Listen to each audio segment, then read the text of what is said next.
everyone, I'm your host, Sydney Benjamin. Welcome to Leadership Live. And today we have the privilege of speaking with Dan Papes, a deeply experienced revenue leader and C-level executive. Dan's valuable insights stem from his impressive resume, boasting roles such as Chief Revenue Officer of Digital Realty, President of North America at Unify Siemens Networking, and his time at Westcon Group, where he was Executive Vice President of Data Center and Cloud. In each of these roles, Dan reported directly to the CEO of the respective companies, and during his tenure at Digital Realty, Unify Siemens, and Westcon, he was at the helm of major turnarounds and growth initiatives that led these companies to tremendous success. Today, we'll be discussing each of these experiences and others where Dan transformed businesses and organizations to drive growth. Dan, tell us, what do you view as a leader's core responsibilities? Sydney, when I think about a leader, when I'm responsible for leading organizations, what I think about is the team. So as leaders, we're responsible for our teams and achieving the objectives that our company has or organization has set for ourselves. And success really depends on that team. So my job as a leader is to enable, empower, and position that team to be successful. There are some executives and senior leaders who view the success or failure of the business as being in their hands. I view it as very much a combination of the leader and the people's responsibility. So I also think if we succeed, it's because our people allowed us to succeed. If we fail, it's because I didn't lead them effectively. And I think that's a good philosophy for a leader to have.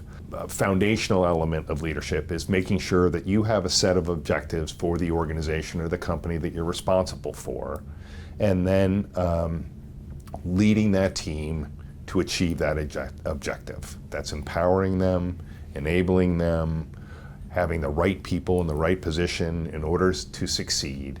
And if you do that, then you're likely to be successful as an organization and as a leader. So, I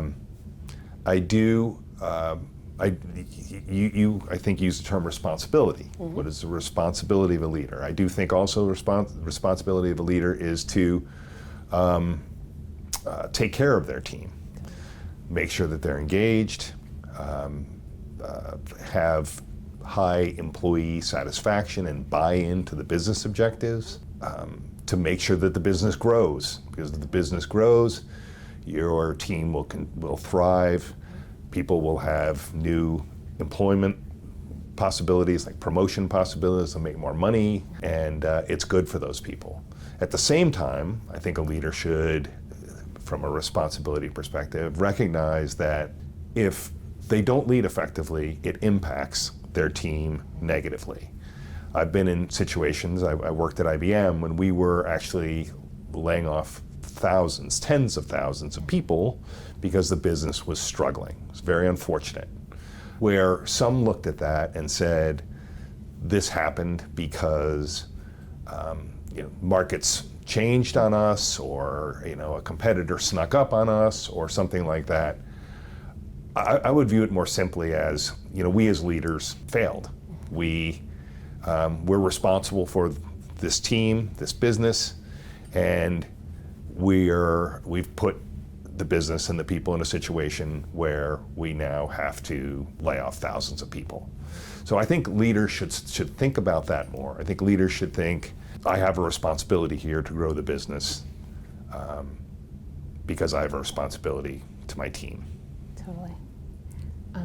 As you speak about these core guiding leadership principles, particularly empowering and essentially protecting your team through successful leadership and driving growth alongside them, I recall a lecture from my own leadership theory coursework where my professor really drove home this point of you have to meet your people where they are, and you have to make it clear that you'll put yourself on the line if necessary for them.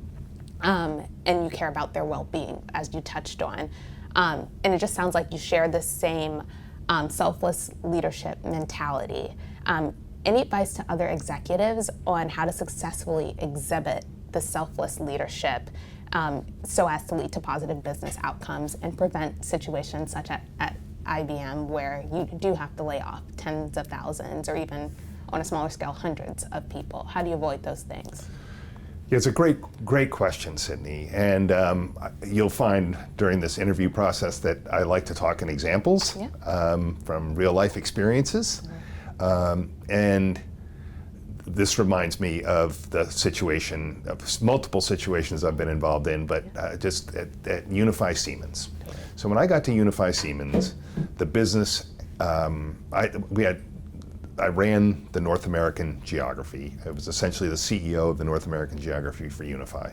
The business had had 5 consecutive years of double-digit decline. And for every employee that I had 750 employees. We had 5 additional. So it was about 5 years previous, we had 5,000 employees, and we had been reduced to 750. And that's what I stepped into. Okay. Morale was very low, obviously, as you would expect, and the business was struggling, and if we continued our current behavior, we were going to be out of business within a year. So in order to understand what was happening in the business and take the business in a different direction, I knew the number one thing I needed to do was understand what was happening in our organization. You talked about meeting people where they are. I needed to understand what was happening in our organization and what the levers were that we could pull in order to stabilize the business and grow it. And all those answers, to my mind, or most of those answers, laid in the minds of the team, of our people. I toured the country, meeting more than half of my 750 employees over about a 45-day period in small groups, 5 to 8 people. And I tried to create an environment for them where they felt comfortable sharing with me the things that the business needed to do in order to stabilize and grow. Now, you talked about building trust. Mm-hmm. So through this process, I had a bunch of employees who had watched, hundreds, thousands of people be laid off in the offices next to them, and they were very skeptical when they met with me, and completely understandably so.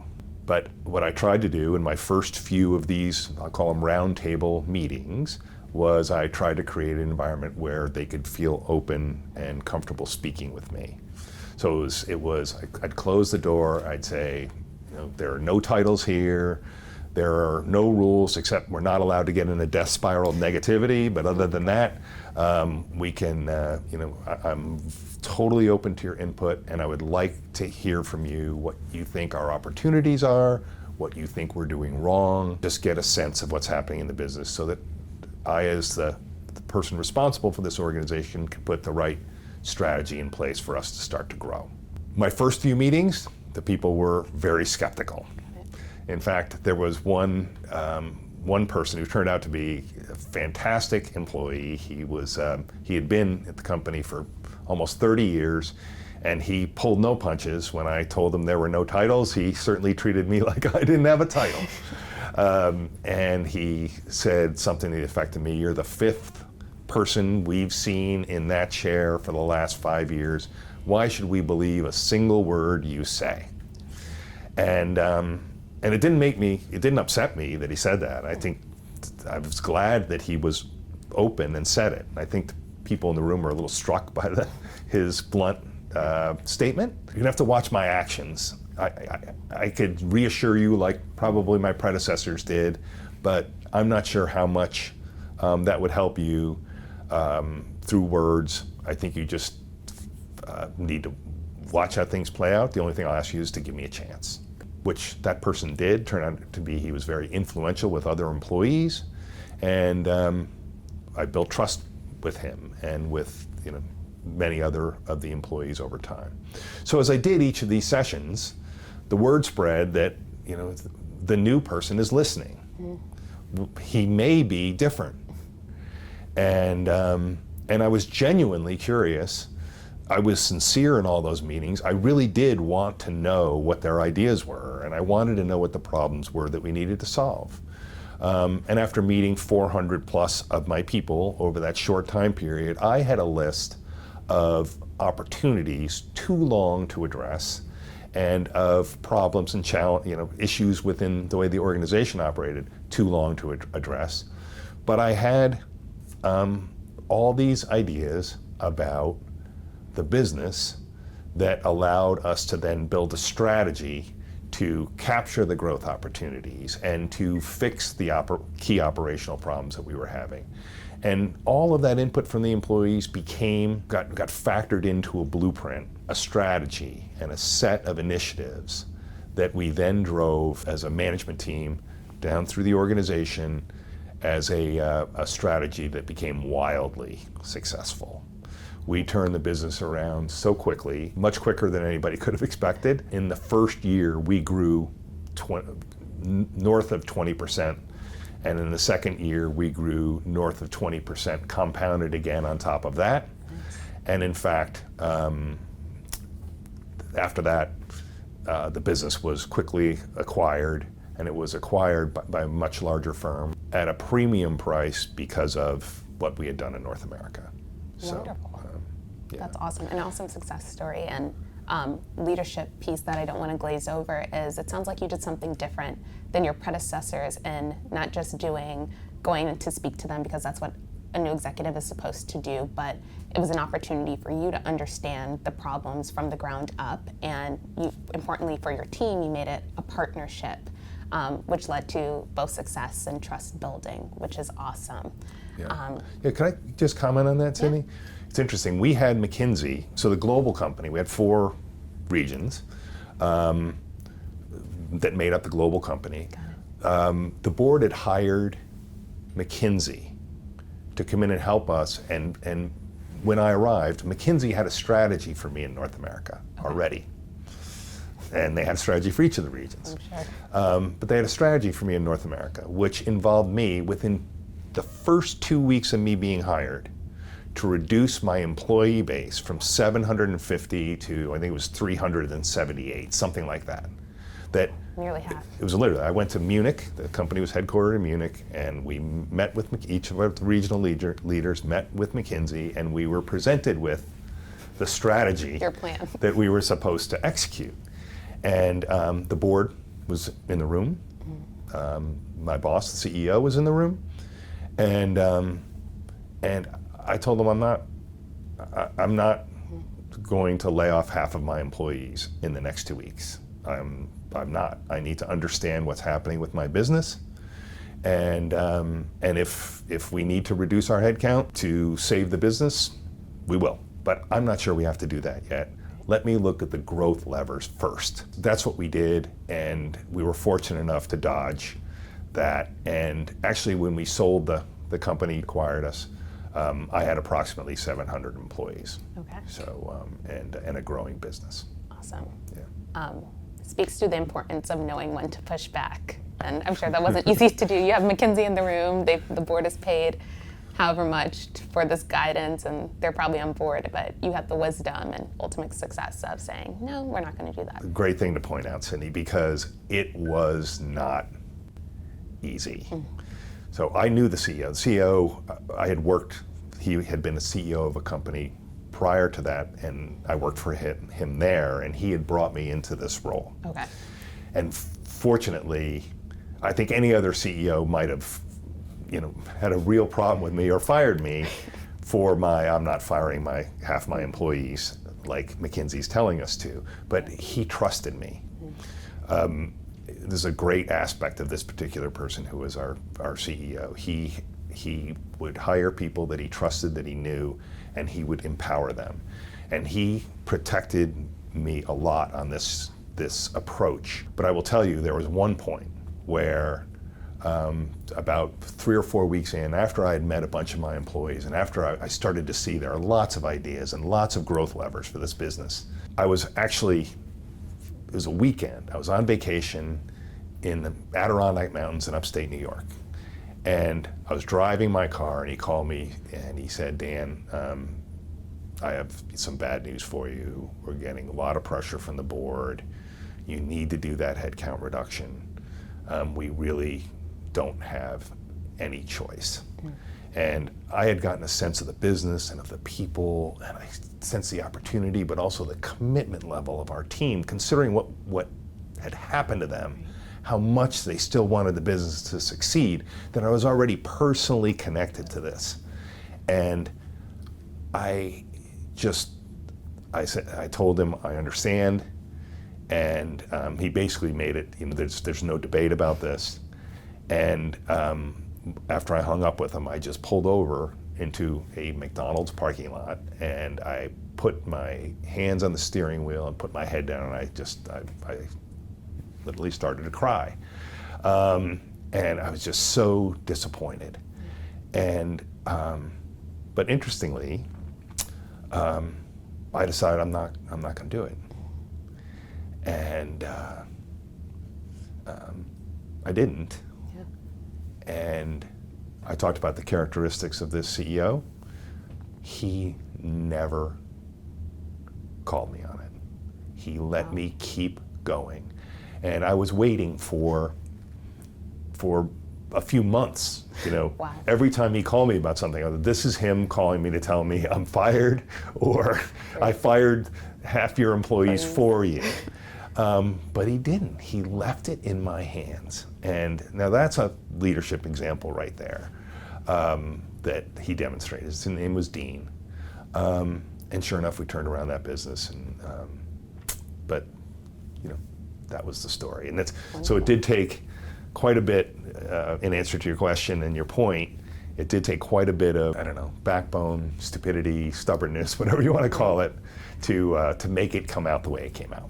Got it. Yeah. That's awesome. An awesome story, and great to see that really how the leadership and defense of your team is a two-way street. Your manager really, I'm sure he was holding off the board and throughout that time, and you're holding off him trying to protect your team, and it all worked out. Yeah. So that's awesome. But loved hearing this story, this piece about the team and your engagement with them early on. But let's dive into Unify and what the situation really looked at, and how you got from being dealt a really bad hand, declining growth over 5 years, going from 5,000 employees to 750 by the time you got there, all the way to a turnaround leading to 20% year-over-year growth. What did that situation look like from a business perspective when you entered the company? And just tell us about the situation and how you actually changed it. So when I did these roundtables with employees, one of the key things I learned was some of the customer situations in which we were successful.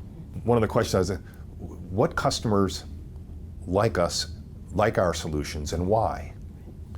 And I came out of that with an aggregated list of, while we were struggling as a business, while we certainly had dissatisfied customers, while we were certainly losing to competition, we were winning in some places, and we had some very happy customers in some places. And it was actually one of our employees' ideas in one of my meetings said, why aren't we doing what we're doing at Wells Fargo at more financial institutions and on more trading floors? We're only doing it at Wells Fargo, and they love us. That triggered the thought in my mind of what other things are we doing? First was, why aren't we doing the Wells Fargo thing at Morgan Stanley and other places, right? That was the first thought. And the second thought is, what other customers are happy with what we're doing? And we should try to replicate that. And it turned out there was a long list, even though we were struggling as a business, of things we were doing really well for certain customers. So, so that input that I got from the employees the team was very, very helpful. My leadership team and I put together a strategy. We called it Roadmap 2020. So Roadmap 2020 meaning, what's our goal by 2020? What do we want to be? And how are we going to get there? So we were a $250 million business at the time. Roadmap 2020 said we want to be, the top goal was we want to be a $500 million business with 35% gross margins, right? That was the top goal. And then how are we going to get there? Well, the how we were going to get there was basically all the input of the people who knew what was going on, which, by the way, in any organization, the people who know what's going on, there's a saying like the answer to a CEO's questions about how to drive growth in a business lies in the heads of the people on the factory floor, right? The people who live the business every day. So that's all that input that I got from those people. So that's our goal, $500 million, and what are the things we need to do to get there? One of them, since we talked about Wells Fargo, was we would organize by industry instead of by geography, and we would develop our solutions by industry. So we sold a product to Wells Fargo that we could also sell to Allstate, that we could also sell to colleges and universities. Right? We took Wells Fargo and said, that is now a financial services industry solution. And we then packaged it, put essentially marketing veneer around it at first, and then eventually a lot of marketing heft behind it, and took that and sold it to other financial services institutions, something we could do very quickly to replicate. And we did that with other solutions as well, and we created a portfolio of industry solutions. So we basically had 5 initiatives. One was to become an industry-oriented solution provider and go to market like that. Another one was we had a customer, it was Henry Ford Health in the Midwest. It's basically a hospital network. They were very happy. They had outsourced their internal communications systems to us. We weren't doing it anywhere else. It's like, let's get into the outsourcing business around unified communications for companies. So we created a services business and went and sold what we were doing with Henry Ford Health to others. And then there were basically 5 initiatives that were part of that. And we communicated to our employees. Roadmap 2020 went onto the tip of everyone's tongue. I would hold all hands calls twice a quarter, once to report on the previous quarter, and then a mid-quarter update. And they would see Roadmap 2020, the chart, the summary chart with the goal and the 5 initiatives and where we were on the path to achieving all of that. So everybody rallied around it. Everybody thought, first level employees were going to their managers and saying, I've got a great idea and I think it fits in really well with Roadmap 2020. That's awesome. So it became a thing, an organizing factor for our people. We decided to also, one of the 5 initiatives was to start selling our solutions through partners. We had been Siemens Networking. We rebranded as Unify, which is far less well known than Siemens. We were a spin out from Siemens. And a lot of companies didn't know who we were. So we started selling through other companies that customers knew who they were. So we would take our products, our solutions, and go to market with IBM. And IBM would sell to the customer. They had relationships, fantastic relationships all the way to the CEO level at so many companies. They would sell a big solution for, say, $500 million. We would have a $50 million piece of that as a subcontractor. The customer would never even know we were in it. They would be buying a solution from IBM, and they're like, the customer saying, we're talking to IBM. And for us, we got the value of their brand in the entree to a customer we never would have been able to penetrate. Wow. So we grew significantly through this partner network that we also built. And that was another way to I could have replicated the sales force of IBM if I hired 10,000 people in the US, right, which of course I couldn't do. So we made our product a part of their portfolio, and it drove quite a bit of growth for us. Yeah. Wonderful, wonderful. Dan, something I want to highlight here is the resourcefulness. Coming into this, not only did you have pressure to cut your team and things weren't going well, there weren't a ton of, as I understand it, discretionary funds or the opportunity to build out new solutions and go out and acquire new people or new clients. So you really had to do the best you could with what you had. And it's just impressive to see repackaging and organizing by industry. What was that like of having to be resourceful? Were things tight? And what was the biggest challenge there because hindsight's 2020, and you see the progress, you see the growth, and ultimately selling off the business successfully. But what were some of the biggest hurdles? That's right. We had to be very resourceful. You got that exactly right. There really weren't any discretionary funds. It was your G&A needs to come down 25% this year, right? Your SG&A. Yeah. So it really was, we had what we had, and we might have lost some of what we had, so we just had to figure out how to make things work. But it wasn't as hard as you might think. There's sort of a question, what are our assets, right? And that we have today. Not, if I had $100 million, what would I do with it? Where would I invest it? It's like, what are our assets today, and how can we leverage them? And the key assets there were our existing customers who liked us. And it didn't take much or any incremental investment to take what we did at Wells Fargo or take what we did at Henry Ford Health and turn it into an offering. It was literally taking those things and taking the Wells Fargo, describing what you're doing in a PowerPoint deck, what you were doing for Wells Fargo, but remove Wells Fargo and call it the financial services trading solution. Right? That's what I mentioned the term marketing veneer. It was marketing veneer. We were just saying we had this financial services solution. We weren't deceiving our customers. We're really doing it. And later down the road, when we started to thrive, we could invest money in marketing and the product development portfolio and do other things, but we had to be resourceful. But just by repackaging these things, we were able to go talk to new customers with confidence and with a reference. Right?